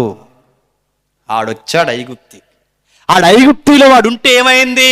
అక్కడ హత్య చేసినా తప్పు కాదు, వ్యభిచారం చేసినా తప్పు కాదు, అబద్ధాలు ఆడినా తప్పు కాదు. ఒక మనిషికి ఎప్పుడు భయం వస్తా చెప్పనా? వాడు నమ్మే దేవుడు సరైనోడైతే ఆడికి కూడా భయం ఉంటుంది. నువ్వు నమ్మే దేవుడికే నైతికత లేకపోతే భక్తుడికి నైతికత ఉండడం అనేది అసాధ్యము. ఏడబ్ల్యూ టోజర్ ఇంగ్లీష్ ఎవాంజలిస్ట్ ఇలాగ అంటాడు ఆయన. ఒక వ్యక్తిని వాడు నమ్మే నమ్మకాన్ని బట్టి వాడేంటో చెప్పొచ్చట, వాడేంటో చూసి వాడు నమ్మే దేవుడు ఎలా అంటాడో చెప్పొచ్చట. అంటే నీ నమ్మకాన్ని బట్టి నీ ప్రవర్తన ఉంటుంది, నీ దేవుడిని బట్టి నీ వ్యక్తిత్వం ఉంటుంది, నీ దేవుడి మీద ఉన్న నమ్మకాన్ని బట్టి నీ జీవితం ఎంత దుర్భరంగా ఉందో చెప్పొచ్చట. మీకు ఇంకా బాగా అర్థం కావాలంటే ఐగుప్తులైనా ఎక్కడైనా మీరు చూడండి, ఆకారాలను ముందు పెట్టి బయట చేస్తున్న పనుల దగ్గర మీరు చూడండి, అక్కడ దేవుడు ఉన్నాడా లేదా దయ్యం ఉందా మీకు తెలియంటే ఒకటే ఒకటి గుర్తు. దేవుడు ఉన్న దగ్గర ఏముంటుందో తెలుసా? విలువలు ఉంటాయి. దయ్యాలు ఉన్న దగ్గర ఏముంటుందో తెలుసా? నైతికత లేని నీచమైన పనులు ఉంటాయి. మీకు ఉదాహరణ చెప్తాను వినండి. మా ఊర్లో 8 డయాసులు ఇలాంటి డయాసులు వేసి మొత్తం పిలిచి ఊరు వాడ పబ్లిసిటీ చేసి మొత్తానికి ఒక ప్రకటన ఇచ్చి, నా చిన్నప్పుడు కూడా చెప్తున్నాను, మొత్తానికి ప్రకటన ఇచ్చి 8 డయాసులు వేసి ఆ 8 డయాసుల మీదకి ఆడవారిని పిలిచి నగ్నంగా నృత్యాలు వేయించి భయంకరమైన అశ్లీలత ఆ రోజు ప్రపంచాలు లేదా మా ఏరియాకి మా సమాజానికి చూపిస్తుంటే, ఏంట్రా ఇదని అడిగిన తర్వాత మాకు చెప్పిన సమాధానం ఏంటి తెలిసిన? ఆరాధన అంటది. నేను అడుగుతున్నాను, ఆడ మగ కానోళ్ళని తీసుకొచ్చి దేవుడు పేరు మీద నృత్యాలు చేయిస్తుంటే దాన్ని ఏమంటారు? గంజాయిలు ఏవైతున్నా భయంకరమైన మత్తు, భయంకరమైన గుడుంబ లాంటి వాటిని తాగి తందనాలాడితే ఏమంటారు? ఇలాంటి విషయాలు మాట్లాడుతుంటే ఏమంటారు? దేవుడు ఉన్న దగ్గర నడుతున్న నైతికత ఉంటుంది, దేవుడు లేని దగ్గర భయంకరమైన కార్యాలు ఉంటాయి. నడుతున్నాను, ఎవరైనా ఇక్కడికి వచ్చి సినిమా పాట పాడుతూ ఊరుకుంటామా? ఎవడైనా ఇక్కడికి వచ్చి బూతులు మాట్లాడుతూ ఊరుకుంటామా? నడుతున్నాను, ఇక్కడికి వచ్చి సినిమా పాటలు పాడినా ఊరుకోము, ఇక్కడికి వచ్చి నైతికత లేని మాటలు మాట్లాడిన ఊరుకోము. ఎందుకు ఊరుకోమో తెలుసా? ఎక్కడ ఇద్దరు ఆయన నామాన్ని కూడుకుంటారో అక్కడ ఎవరుంటారో తెలుసా? పరిశుద్ధ దేవుడు ఉంటాడు. ఆయన ఇక్కడ ఉన్నాడని దానికి గుర్తేడు చెప్పనా? మన మాటలు అదుపులో ఉంటాయి, మన చేతలు అదుపులో ఉంటాయి. ఈ పరిశుద్ధ దేవుడు ఎక్కడుంటే అక్కడ మన కార్యాల్లో విలువలు ఉంటాయి. ఇక్కడ దేవుడు లేడు, తందనాలు ఆడుతున్నాం, ఇక్కడ తాగి దొల్లుతున్నాం, ఇక్కడ భయంకరమైన పనులు చేస్తున్నామంటే ఇక్కడ దేవుడు ఉంటే ఆ పనులు చేస్తామా, లేదా దేవుడు పేరు చెప్పుకుని ఎవడో ఉంటే ఈ పనులు చేస్తామా? చెప్పండి. ఐగుప్తులో తందనాలు, ఐగుప్తులో ఎగిర్లు, ఐగుప్తులో భయంకరమైన పనులు ఎందుకు చేస్తున్నారు తెలుసా? దేవుడు పేరు మీద ఎవడో అక్కడ తెస్టేసి కూర్చున్నాడు. ఇశ్రాయేలుకి ఇది అలవాటు అయిపోయిందంట. వాళ్ళు బయటకు వచ్చిన తర్వాత దూడను తయారు చేశారు. మరి దూడను ఆరాధిస్తున్నారేంట్రా, ఎద్దును ఆరాధిస్తున్నారేంట్రా? ఈ ఎద్దును ఆరాధిస్తున్నారంటే ఏంటో వాళ్ళు ఏమన్నా తెలుసా? మేము ఆరాధించేది ఎద్దును కాదు, ఆ ఎద్దు పేరు ఏంటో తెలుసా? యెహోవా అన్నారు. ఆ ఎద్దు కాదట మరి ఎవరు? ఆ ఎద్దు పేరు యెహోవా. అంటే యెహోవాకి ఆకారం పెట్టారు. నడుతున్నాను, ఆకారం పెట్టినది యేసుప్రభు బొమ్మైనా, ఆకారం పెడితే మరియమ్మ బొమ్మైనా, ఆకారం పెట్టిన ఏ ఆకారం వెనకాలైనా దేవుడు ఉంటాడో లేదో నాకు తెలియదు, కానీ చెప్పండి, ఆడుంటాడు. ఆడొచ్చి ఏం చేస్తాడు? దేశమైనా, రాష్ట్రమైనా, జిల్లా అయినా, మండలమైనా, పంచాయతీ అయినా, ఈదైనా, ఇల్లు అయినా, వాడెక్కడున్నా అక్కడ నైతికత లేని పనులు చేయిస్తాడు. ఇప్పుడు చెప్పండి, దేవుడు రాత్రికి ఎందుకు ఐగుప్తి దేశం మీద సంచరించబోతున్నాడంటే, దేశం బాగుపడాలంటే ముందు ఈ దేవతలుగా, దేవుళ్ళుగా పిలువబడుతున్న ఈ మాయా స్వప్నాల యొక్క సంగతి తేల్చాలన్నాడు. ఇదంతా మాకెందుకు చెప్తున్నావు సోదరు అంటే, ఇప్పుడు ఏదైతే మనం చదువుకున్న చరిత్ర ఐగుప్తిలో జరిగిందో సేమ్ ప్రపంచంలో అదే జరుగుతుంది. రెండవ రాకడలో సేమ్ అదే సీన్ రిపీట్ అవుతుందంట.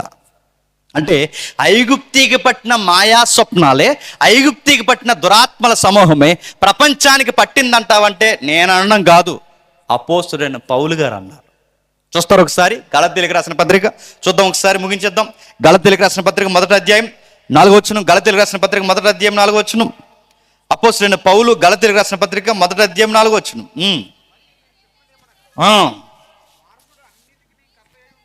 గలతీ పత్రిక 1వ అధ్యాయం 4వ వచనం.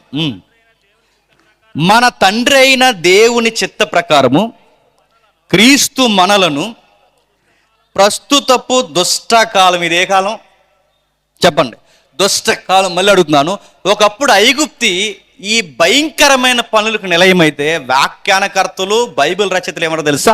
ఐగుప్తి అట లోకాన గుర్తట, బాగా వినాలి, ఇశ్రాయేల్ అట సంఘాన్ని గుర్తట, కానానట పరలోకాన్ని గుర్తట.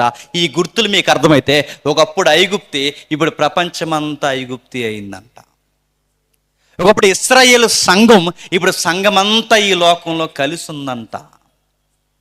ఒకప్పుడు పరలోకానికి గుర్తు కానాను, ఇప్పుడు మన పరలోక నిత్యత్వం పైన ఉందంట. అంటే ఇందులో ఏం జరుగుతుంది? ఈ లోకము దుష్టుడి వశమైందంట. అంటే ఇది దుష్టకాలము. ఇప్పుడు బాగా వినండి, ఇది దుష్టకాలమో కాదు, కొన్ని ఉదాహరణలు చెప్తాను వినండి. ఒకడట భర్తని 150 ముక్కలు నరికి బకెట్లో ఎట్టాడంట. లెక్కెట్టుకున్నాడేమో. 150 ముక్కలు నరికాడట. ఈవిడ కూడా కొంతమంది ఏం చేశారంటే, మేము మాత్రం తగ్గేమేంటని వాళ్ళ ఆయన్ని కొంచెం పెద్ద సైజులో 75 ముక్కలు నరికిందంట. ఇదేమైనా మేకండి? ఒకడేమో తన భార్యని 150 ముక్కలు నరికితే మరొక ఆవిడేమో 75 ముక్కలు నరికి గోన్సంచులో పెట్టిందంట. నిన్న మొన్న ఫేస్బుక్లో వీడియో చూశాను. అందులో వీడియో ఏంటి చెప్పిన, పెళ్లి కొడుకుని పెళ్లి కూతురిని డయాస్ మీద కూర్చోబెడితే వాళ్ళ ఫ్రెండ్స్ అందరూ వచ్చారు. గిఫ్ట్ ఏమి ఇచ్చారు చెప్పిన, ఒకడేమో బకెట్ తెచ్చాడు, ఇంకొకడేమో గోంచిని తెచ్చాడు. ఎందుకు? ఉపయోగపడతారే భవిష్యత్తులో వండించుకుని అంటున్నారు. అంటే ఏంటి, రేపు పొద్దున్న నరికేసుకున్నప్పుడు ఇందులోనే పెడుతున్నారు అని. అంటే చావు కూడా ఈరోజు జోకులు అయిపోయిందంటే ఇదే కాలం. చెప్పండి. కౌగిట్లో ఉన్న వారిని నరుక్కుంటున్నారు, నడుతున్నారు. ఎదురుగా ఎవరికైనా రక్తం గారితేనే అయ్యో అని మనం కళ్ళు మూసుకుంటామే, అరే కౌగిట్లో ఉన్న వారిని ఎలా నరుక్కుంటున్నారంటే ఇది ఏ కాలం? దుష్టులు ఎక్కువైపోయిన కాలం, దుష్టుడి చేత నడిపింపబడుతున్న కాలం. మీరు చూడండి, ఎక్కడ చూడండి, ఒకప్పుడు ఊరికి ఒకడిద్దరు ఉండేవారు దుష్టులు, ఇప్పుడు ఊరందరూ దుష్టులే. ఒకప్పుడు ఎక్కడో నరుక్కున్నారు అనుకున్నారు, ఇప్పుడు ఎక్కడ నరుక్కున్నారని చెప్పండి, మన ఈదులో నరుక్కుంటున్నారు. ఒకప్పుడు ఎక్కడో అత్యాచారం చదువుకుని, ఇప్పుడు మన ఇళ్లలో జరుగుతుంది. ఇప్పుడు ఎక్కడ చూడండి ఎక్కడో నరమేధం జరిగింది, ఇప్పుడు మన సిటీలో జరుగుతుంది. ఎక్కడ మీరు చూడండి భయం లేదు, నడుతున్నాను, భక్తి లేదు. ఎక్కడ చూడండి దుష్టులు ఎక్కువైపోయారు. ఒక్కొక్కరిని ఒక్కోలా తయారు చేసిందంటే, ఒక్కొక్కరిని ఒక్కోలా తయారు చేసిందంటే ప్రేరేపిస్తుందట. ఇదే ఎఫెసీ పత్రిక 2వ అధ్యాయం 2వ వచనం ఒకసారి చూడండి. ఎఫెసీయులకు రాసిన పత్రిక 2వ అధ్యాయం 2వ వచనం. ఎఫెసీయులకు రాసిన పత్రిక 2వ అధ్యాయం 2వ వచనం.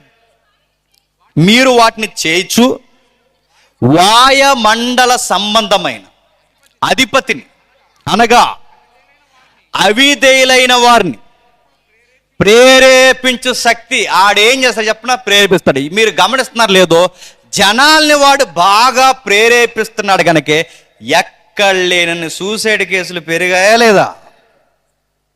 చచ్చిపోయే వాళ్ళు తినంగా చచ్చిపోక మళ్ళీ వెళ్ళకో సెల్ఫీ వీడియో, ఈ వీడియో చూసి మళ్ళీ చచ్చిపోయేటప్పుడు సెల్ఫీయే. వెళ్తున్నానమ్మా జాగ్రత్తగా చూడండి అంటున్నారంట. నేను అడుగుతున్నాను, ప్రతి సూసైడ్ కేసు వెనకాల ఉండేది ఎవడు చెప్పనా? ఆడే. ఇస్కరియోతు యూదా ఉరేసుకుంటే వెనకాల ఉన్నది ఎవడు చెప్పండి? వాడే.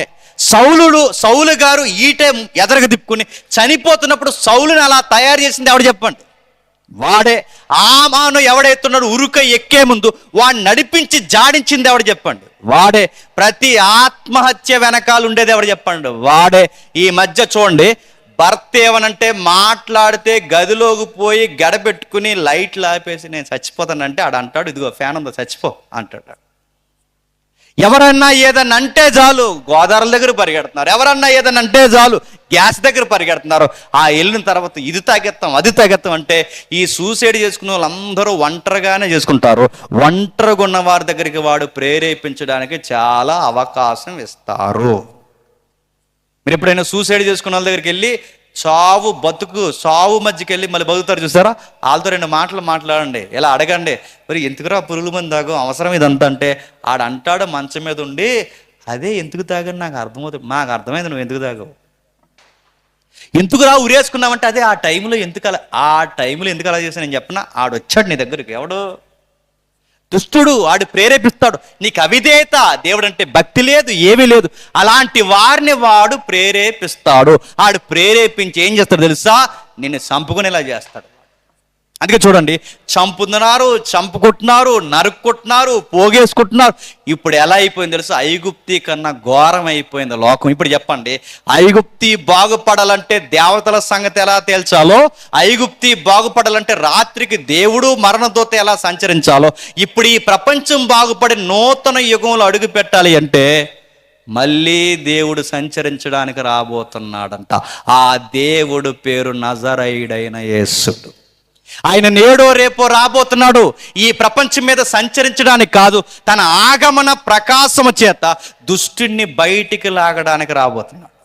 సత్యమును అడ్డగించి ఆ పనికి మాలినోడు ఎవడైతున్నాడో వాడి గొంతు మీద అడిగేసి ఆ శత్రుల్ని పారదోడడానికి రాబోతున్నాడు. ఈ సమాజాన్ని నూతన యుగంగా మార్చడానికి రాబోతున్నాడు. ఆ రాత్రి వచ్చినప్పుడు దేవుడు అన్నాడు, ఐగుప్తీయులున్న దేవతలు మొక్కుతున్న ప్రతి కుటుంబంలో ఒక శవాన్ని లేపుతానన్నాడు. ఐగుప్తీయులున్న కుటుంబంలోనే కాదు, ఇశ్రాయేలీలైన మీ కుటుంబంలో కూడా ఒక శవాన్ని లేపుతాను. కాకపోతే అబ్రహాము, ఇస్సాకు, యాకోబులకి మాట ఇచ్చాను గనక నా నామం అవమానం పొందకుండా మిమ్మల్ని కాపాడాలనుకుంటున్నాను కనుక మీకు ఒక రాయితీ ఇస్తున్నాను. ఆ రాయితీ ఏంటంటే గొర్రె పిల్లని తెచ్చి 10వ తారీఖున తెచ్చుకుని 14వ తారీఖు సాయంకాలం ముందు దాన్ని బలేసి దాని రక్తాన్ని పూచి దాని వెనకాలకి వెళ్ళి దాని మాంసాన్ని తింటే బతుకుతారు, లేదా ఐగుప్తిలో చచ్చినట్టే మీ పిల్లల తొలి సంతానం కూడా చస్తుంది. ఇదంతా ఎక్కడ ఉంటుందంటే మీరు ఇంటికి వెళ్ళిన చదవండి, యెహెజ్కేలు 20వ అధ్యాయంలో ఉంటుంది. అంటే వీళ్ళు అక్కడ ఏదైతే చేస్తారో ఇదే వీళ్ళు కూడా అదే చేస్తారంటే ఐగుప్తీలు చేసిన పనులే ఇశ్రాయేలు కూడా చేశారు. సేమ్ మనం అదే చేస్తున్నాం, చేయట్లేదా? ఐగుప్తులు ఉన్నప్పుడు ఇశ్రాయేలు దేవుణ్ణి నమ్మేసేవారట, దేవతల్ని నమ్మేవారట, దేవుణ్ణి ఆరాధించేవారట, హేయ కృత్యములు చేసి ఆ పనులు కూడా చేసేవారట. మనం కూడా అంతే, ఇటు దేవుణ్ణి నమ్ముతాం, బయట మూఢనమ్మకాలను నమ్ముతాం. రెండవ రాకల్లో ఎవరికి ప్రమాదం చెప్పినా అటు ఇటుగుండే బ్యాచ్ ఎవరైతే ఉన్నారో వాళ్ళకి ప్రమాదం. ఈ మాట అడుగుతాను, ఏమనుకోకండి. ఇప్పుడే నిలబెట్టి మీ మెడలు మొలలు చెక్ చేస్తే అందరికీ లైసెన్సులు ఉంటాయి. లైసెన్సులు తాయితులు ఉండవు. చాలా మంది కూడా అడుగుతున్నాను, నువ్వు దేవుణ్ణి నమ్ముతావు, ప్రేయర్ చేసిన మళ్ళీ ఇవే నమ్మకాలు? నేను అడుగుతున్నాను, వాస్తు చూడకుండా మూలాలు చూడకుండా ఇల్లు కట్టుకునే వాళ్ళు మనలో ఉన్న వాళ్ళు ధైర్యంగా చేయొద్దండి. డౌటే. పాస్టర్ గారు చర్చి కట్టడానికే ముహూర్తం ఎట్టడానికి వెళ్ళాడు ఒక పాస్టర్ గారు. ఇంకేమనాలండి ఆయన్ని? ఓ పెద్దమ్మ అందట, ఇదిగో పాస్టర్ గారు రేపు 11:30కే మా ఇంట్లో కార్యక్రమానికి వచ్చేయండి అందంట. పాస్టర్ గారు అన్నారట, కొంచెం ట్రాఫిక్ జామ్ అది ఉంటుంది, కొంచెం లేట్ అవుద్దామంటే నహీ జిందగీ 11:30కి వచ్చేయండి అందంట. అంటే చెప్పిందంట, ఎందుకు 11:30 రావాలమ్మని అడిగితే ఏమి లేదండి బేపనాయన ముహూర్తం 11:30కి ఎట్టాడని పాస్టర్ గారికే చెప్పిందంట. పిల్లడానికి ఆవిడకి సిగ్గులేదు చెప్పండి, నెక్స్ట్ నన్ను అడగండి. నేను అడుగుతాను, ఎంత దారుణం అంటే, అరే ఇటు ప్రార్థన నమ్మి ఇటు దేవుడిని నమ్మి ఇవే పనులు. నేను చాలా దిక్కుని చెప్పిన ఈ వర్తమానం మీకు కూడా చెప్తాను వినండి. చాలామంది మనం చూడండి, మనం హౌస్ ఓపెనింగ్ చేసుకున్నప్పుడు బయట వాళ్ళు చేస్తున్న పనులు మనం చేయట్లేదా? వాళ్ళ నమ్మకాలు వాళ్ళ ఫిలాసఫీలు వేరు. వాళ్ళ దేవుడిని నమ్ముకున్నప్పుడు వాళ్ళకు జీవుని తెచ్చి ఆ జీవుని 4 వైపులకి తిప్పి అక్కడ ఇక్కడ తిప్పి అది అలా లోపల తిరిగితే వాళ్ళకి మంచి, అది వాళ్ళ నమ్మకం. మనోళ్ళు ఏం చేస్తున్నారు చెప్పిన, వాళ్ళేమో ఆవుని తిప్పారు, మనోళ్ళు పాస్టర్ గారిని తిప్పుతున్నారు. ఎందులో నడుపుతున్నాను. ఎప్పుడు చూడండి ఈ కల్చర్ ఎలా వచ్చింది, ఈ ప్రాక్టీస్లు ఎక్కడివి? ఈ 4 మూలకి ఎందుకు తిరుగుతున్నారు? కిచెన్లో తిరుగుతున్నారు, బెడ్రూమ్లో తిరుగుతున్నారు, బాత్రూంలో కూడా తిరుగుతున్నారు. ఈ మధ్య వాళ్ళు 4 దిక్కులకి ఎందుకు తిరుగుతారంటే వాళ్ళకి ఈ సైన్యం ఆ సైన్యం 4 దేవతలు వాటిని శాంతింపజేయడానికి ఆ జీవుని తెచ్చి తిప్పుతారు. అదే వాళ్ళ నమ్మకం. నడుపుతున్నాను. ఈ ప్రాక్టీస్ మనోళ్ళు అంటే దేవుణ్ణే నమ్ముతున్నాం అన్నాం కానీ చేసే పనులన్నీ అక్కడే చెప్పండి. ఇశ్రాయేలుకి ఎలాగే చేశారట, ఇశ్రాయేలు అలా చేసినందుకు వాళ్ళనే చంపుతానన్నాడు. ఇవే పనులు చేస్తే రెండవ రాకల్లో భాగమేనండి. దేవుడికి చేసి బయటి కార్యక్రమాలు బయట చేస్తే మనల్ని కూడా తీసేస్తాం. మరి ఎలా మేము బతకాలంటే, ఇశ్రాయేలీలు ఏం చేశారో చెప్పండి, బతకడానికి మనం కూడా అదే చేయాలి. ఏం చేశారో, గొర్రెపిల్లని తెచ్చుకున్నారు చెప్పండి, దాని రక్తాన్ని పూసారు, ఆ వెనక్కి వెళ్ళి దాని మాంసాన్ని తిన్నారు. సేమ్ మన కుటుంబాలతో మనం అది చేయాలి. ఇప్పుడు నేను అడుగుతున్నాను, మమ్మల్ని ఏం చేయమంటావు అన్నా అని మీరు అడిగితే పస్కా చేయమని అంటలేదు. పస్కా కన్నా గొప్పది ఒకటి మనం చేస్తున్నాం, చెయ్యాలి. ఏం చేయమంటారంటే, వారు ఆ గొర్రెపిల్ల రక్తంలో ములిగారు, మాంసంలో చేతులు ముంచారు, బతికేశారు. నువ్వు నేను ఏం చేయాలి తెలుసా? ఇదిగో మనకు కూడా గొర్రె పిల్ల ఉందట, అది బాప్టిజం ఇచ్చి యోహాను అన్నాడు, ఇదిగో లోక పాపమును మోసుకొని పోవు దేవుని గొర్రె పిల్ల. ఇప్పుడు ఈ గొర్రె పిల్లని మనం భుజించాలి. ఇప్పుడు ఈ గొర్రె పిల్ల రక్తాన్ని మనం స్వీకరించాలి. ఈ గొర్రె పిల్ల రక్తాన్ని, ఈ గొర్రె పిల్ల యొక్క మాంసాన్ని ఎవడైతే భుజిస్తాడో వాడు రెండవ రాకల్లో బతుకుతాడంట. ఐగుప్తిలో జరిగిందే మళ్ళీ జరగబోతుందంటే సేమ్ చరిత్ర మళ్ళీ రిపీట్ అవుతుందట. అదే చరిత్ర మరలా కనబడబోతుందంట. మన దేవుడు నేర్పిస్తున్న గొప్ప పాఠం ఏంటో తెలుసా? మునుపు జరిగిందే చెప్పండి మళ్ళీ జరగబోతుందంట. ఐగుప్తి లోకం ఏమంటుందంటే, పాము వలన ప్రపంచం పోద్ది, పొర వలన ప్రపంచం పోద్ది, రాయి వలన ప్రపంచం పోద్ది అంటున్నారు. కాదు, దేవుడు అన్నాడు, తన కుమారుడైన దైవం వలన ఈ ప్రపంచం ముగిసిపోతాడు. ఆయన దేవుడుగా ఆ రోజు ఐగుప్తిలో దేవుడిగా ఎలాగైతే సంచరించాడో ఇప్పుడు మరలా ఈ లోకం మీద దైవం సంచరించడానికి రాబోతుందట. ఆ రోజు ఈ ప్రపంచం ముగిసిపోతుందంట. పోలికలు చెప్పి నేను ముగిస్తాను. ఆ రోజు గొర్రెపిల్ల, ఆద్యం మీరు ఇంటికి వెళ్ళిన తర్వాత చదవండి, ఆ గొర్రెపిల్లను 10వ తారీఖుని తీసుకోవాలి, 14వ తారీఖు సాయంకాలం అందే చంపాలి. ప్రభు అయిన యేసుక్రీస్తు వారి మరణాన్ని కూడా మీరు చూడండి, 9 గంటలకు సిలివేశారు, 12 గంటలకు చీకటి పడింది, 3 గంటలకి సాయంకాలం మంది చనిపోయాడు. మనకు తగిన గొర్రెపిల్ల, నిర్దోషమైన గొర్రెపిల్లని తీసుకోమని చెప్పాడు ఆ రోజు. ఆ పస్కాలో మనకు చూడండి, పిలాతు, హేరోదు, అధికారులందరూ కలిసి అన్నారు, ఈయన యందు ఏ దోషం మాకు చెప్పండి, నిర్దోషమైన గొర్రెపిల్ల. ఆ రోజు పస్కా బలి పశువు ఎముక ఎరగొద్దన్నారు. అందుకే ప్రభు అయిన యేసుక్రీస్తు వారు కుడివైపు దొంగ కాళ్ళు ఎరగొట్టారు, ఎడవైపు దొంగ కాళ్ళు ఎరగొట్టారు. కానీ ఎవరి ఎముక ఎరగలేదు, ఎరగకూడదు, ఎరగొట్టలేకపోయారు. చెప్పండి ప్రభు అయిన యేసు. ఎందుకంటే ఈ నిర్దోషమైన పస్కా గొర్రె పిల్ల. అందుకే చూడండి, ఈ గొర్రె పిల్ల మన చేతులు ఉంచాలి. ఇప్పుడు నేను ముగించమని చెప్తున్నాను. ఇంకా ఎవరైతే బాప్టిజాలు తీసుకోలేదో, ఇంకా ఎవరైతే ప్రభురాత్రి సంస్కరణలో పాల్గొకుండా దూరంగా ఉన్నారో, మీ అందరికీ పెద్ద సంబరం ఉంది, రెడీగా ఉండండి. మేము బెదిరించడానికి నేను ఏం చెప్పలేదు, జరగబోయేది ఇదే. మేధావుల అంచనా ప్రకారం, బైబిల్ పండితుల అంచనా ప్రకారం, మెజారిటీ లెక్కల ప్రకారం జరగాల్సిన ప్రవచనాలన్నీ నెరవేరిపోయాయి. నాకు తెలిసి, మనకు తెలిసి, బైబిల్ పండితుల యొక్క అంచనా ప్రకారం రెండవ రాకడ ఇంచుమించు మన తరంలోనే జరిగిపోయే అవకాశం ఎక్కువగా ఉందట. ఇంకా నేను బాప్టిజం తీసుకోలేదంటే నీ సావుకు నువ్వే ఉత్తరవాదిగా రెడీగా ఉంటావు, రాసిపెట్టుకో. రెండోది చెప్పిన, ఇంకా బాప్టిజం తీసుకుని మీరు సంఘంలో కూర్చొని రొట్టె ద్రాక్షరసం తీసుకున్నప్పుడు ఒప్పగొంది సప్పగొంది అంటే చచ్చిపోతారు ఏమనుకుంటున్నారు. మీరు అంతకు తీసుకోకూడదు, ఒప్పగొంద సప్పగొంద కాదు. మనం ఎందుకు తీసుకోవాలి? ఆయన రాబోతున్నాడని నమ్మాలి. ఇప్పుడు చెప్పండి, నిర్గమాకాండం 12వ అధ్యాయంలో ఉన్నదే మళ్ళీ జరగబోతుంది. ఆ రోజు ఐగుప్తి అనే లోకం నుంచి విడిపించడానికి మోసే వచ్చాడు, ఇప్పుడు మోసే రాడు. చెప్పండి, ఇప్పుడు ఈ సంఘాన్ని విడిపించడానికి మోసే కన్నా గొప్పవాడైనా చెప్పండి, దైవం ప్రభు అయిన యేసుక్రీస్తు వారు మేఘాల మీద రాబోతున్నాడు. సంఘాన్ని కానానికి తీసుకెళ్ళడానికి కాదు, చెప్పండి, పరలోకానికి తీసుకెళ్ళడానికి నేడు రాబోతున్నాడు. అది నమ్మిన వారు ధన్యులు, నమ్మకపోతే మీ ఆత్మలకు మీరే ఉత్తరవాదులు. దేవుడు మిమ్మల్ని దీవించును గాక. ప్రార్థన చేసుకుందాం. ప్రేమగల తండ్రి, కృపగల దేవ, విలువైన సంగతులు వినిపించారు. చరిత్రలో జరిగిందే మళ్ళీ జరగబోతుందని తన యుగాంతమందున్న మాకు దృష్టాంతాలకు కొన్ని సంగతులు రాయించారు. అర్థమైన వారు ధన్యులు, అర్థం కాని వారు తండ్రి, వారి ఆత్మలకు వారి ఉత్తరవాదులు. ఇంకా ఎవరైతే బాప్టిజాలు లేక ఉన్నారో, దైవం నేడో రేపు ఎలలోకి రాబోతుందని వర్తమానం విన్నవారు తండ్రి, వారి గుండెల్లో భయము భక్తి పుట్టించదండి, మీ రాజ్యంలోకి చేర్చండి. ఆ తర్వాత మాట్లాడుతున్న అన్నయ్య ద్వారా ఇంకా గంభీరమైన సంగతులు మాకు అందించండి తండ్రి. వాతావరణాన్ని, సమయాన్ని తండ్రి మీ స్వాధీనంలో ఉంచుకొని మరింత భక్తి గల సంగతులు మాకు రేపుతారని కోరుతూ, అధ్యక్షులు వారిని అందరినీ మీ చేతులకు అప్పగిస్తూ, మా శత్రువుల్ని మిత్రుల్ని మీరు దీవిస్తారని కోరుతూ, క్రీస్తు నామని ప్రార్థన సమర్పిస్తున్నాం తండ్రి. Amen, amen, amen.